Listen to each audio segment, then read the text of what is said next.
itali mo din to. Yung dito to sa may ano. Ay, maganda sir. Italihan mo din to dito. Biga to slab. So tama yun no, na may nakano ilalim sa may ibabaw.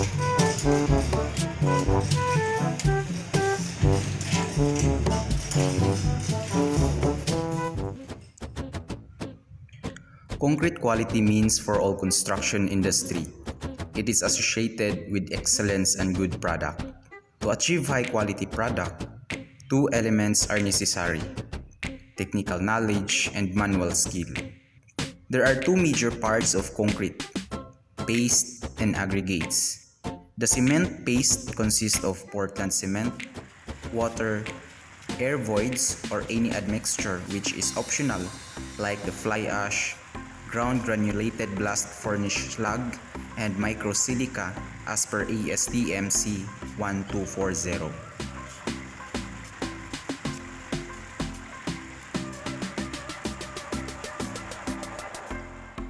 Cement should be charged into the mixer after approximately 10% of the aggregates is in the mixer. Water should enter the mixer first but should continue to flow in while the other ingredients are entering the mixer. The water used in mixing concrete shall be a potable water.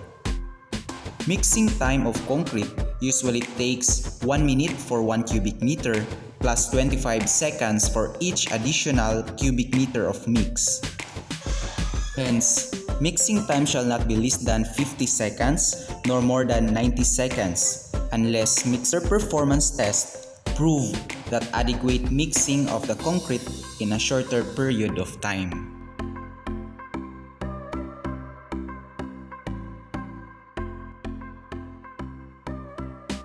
The specifications for 1:2:4 concrete mix or Class A required most likely 20 liters in one bagger mixer. Specification requires approximately 9 bags of cement per cubic meter of concrete based on a 40 kilogram bag of cement. The cement content and the proportions of aggregate and water that will produce a workable concrete having a slump of between 40 to 75 mm if vibrated. A flexural strength of not less than 3.8 megapascal or 550 psi when tested at the third point. 4.5 megapascal or 650 psi when tested at the midpoint, or a compressive strength of 24.1 megapascal or 3,500 psi when tested at 14 days in accordance to AASH2 T177.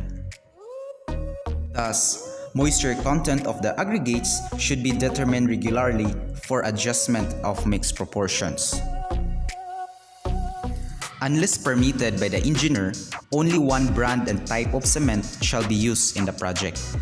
But the difference between using different brand of Portland cement is the color of the finished product only. It does not affect the strength requirement unless affected by concreting methodology like improper sampling, mixing, proportions, and vibrations. Vibrators shall operate at a frequency of 8,300 to 9,600 impulses per minute under load at a maximum spacing of 60 cm.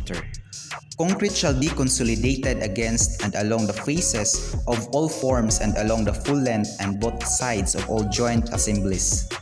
Internal vibration is the most effective method of concrete consolidation. Vibrators should be inserted and withdrawn vertically at a close intervals, usually for 15 seconds for each lift. Concrete shall be deposited in such a manner to require minimal rehandling. Concrete shall be unloaded into an approved spreading device and mechanically spread on the grade in such a manner as to prevent segregation.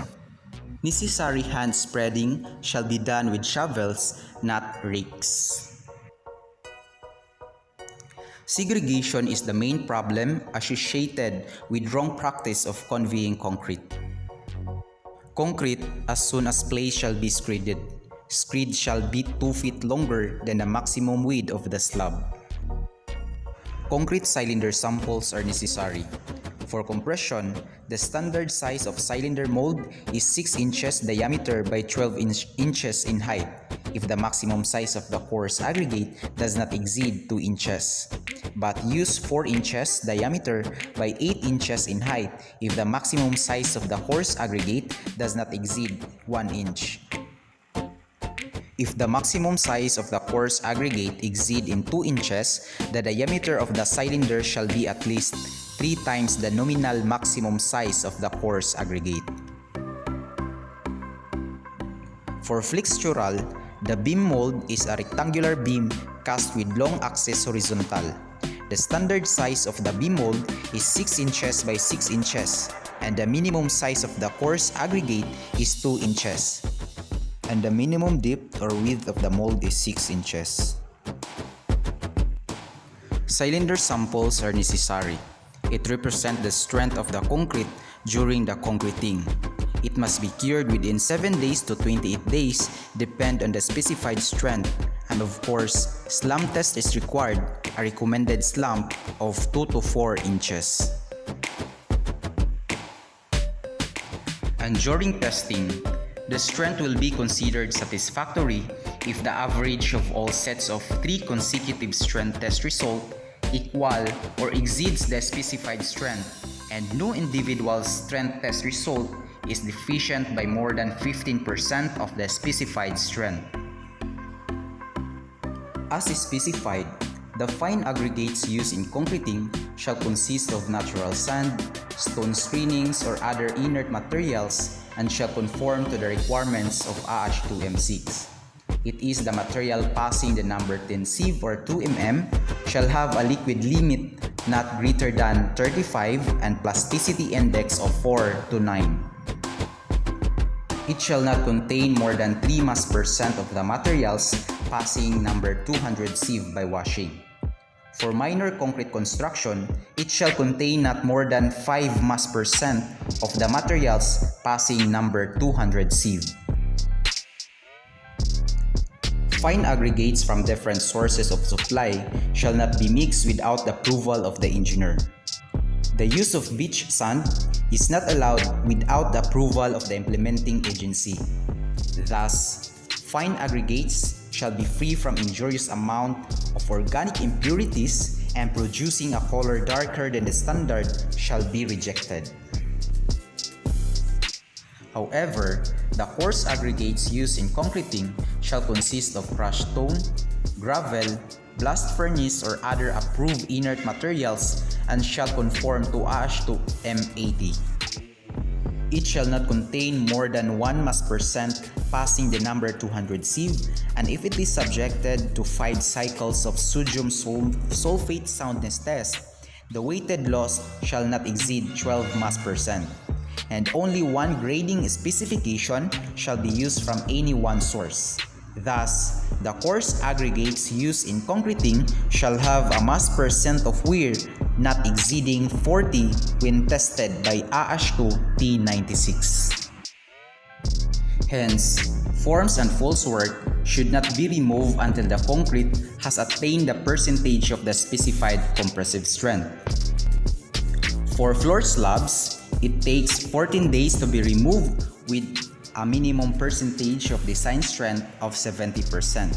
However, for walls, sides of the beams, and other vertical surfaces, it only takes 1 day to be removed with 70% minimum percentage of design strength.